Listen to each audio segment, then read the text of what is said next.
સાબરકાંઠા જિલ્લામાં જમ્મુ કાશ્મીરના પહેલગામમાં આતંકવાદી દ્વારા થયેલ હુમલાના પડઘા પડ્યા હતા। હિંમતનગર શહેર તેમજ તલોદ અને પ્રાંતિજમાં વેપારીઓ દ્વારા શહેરને સ્વયંભૂ સજ્જડ બંધ પાડવાનું નક્કી કરાયું છે, જેને લઈને બજારો સજ્જડ બંધ જોવા મળ્યા હતા। હિંમતનગર પ્રાંતિજ તલોદના અલગ અલગ વેપારીઓ એસોસિએશન દ્વારા પોતાના ધંધા રોજગાર બંધ રાખી સજ્જડ બંધ પાડ્યું છે। તમામ ધંધા રોજગાર આજે વહેલી સવારથી જ બંધ જોવા મળી રહ્યા હતા। વેપારીઓ દ્વારા સરકારને આતંકવાદીઓ સામે કડક કાર્યવાહી કરવાની માંગ પણ ઉઠી છે।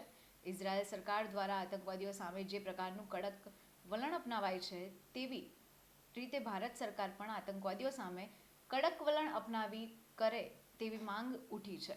જોકે અલગ અલગ હિન્દુ સંગઠનો દ્વારા 28 જેટલા પ્રવાસીઓની હત્યા થઈ છે, તેઓને શ્રદ્ધાંજલિ પણ અર્પણ કરાઈ હતી। સાથોસાથ આજે વેપારીઓ દ્વારા સજ્જડ બંધ પાડી શ્રદ્ધાંજલિ અર્પણ કરી છે। જે કાશ્મીરમાં જે પહેલગામમાં બનાવ બન્યો એ બહુ દુઃખદ બનાવ હતો। એના વિરોધમાં અમે આજે હિંમતનગર, ગાંધી રોડ તથા ટાવર બજાર આખું બંધ રાખ્યું છે અને સરકારને પણ એવી અપીલ કરીએ છીએ કે આના વિરોધમાં બહુ કડક પગલાં લેવા જોઈએ અને એ લોકોને બતાવી દેવું જોઈએ કે હિન્દુસ્તાન પણ કંઈ છે।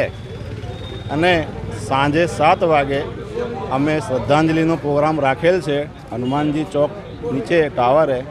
તો સર્વપ્રેમીઓને ત્યાં આગળ આવવા વિનંતી છે અને આજે સદંતર બજાર બંધ છે।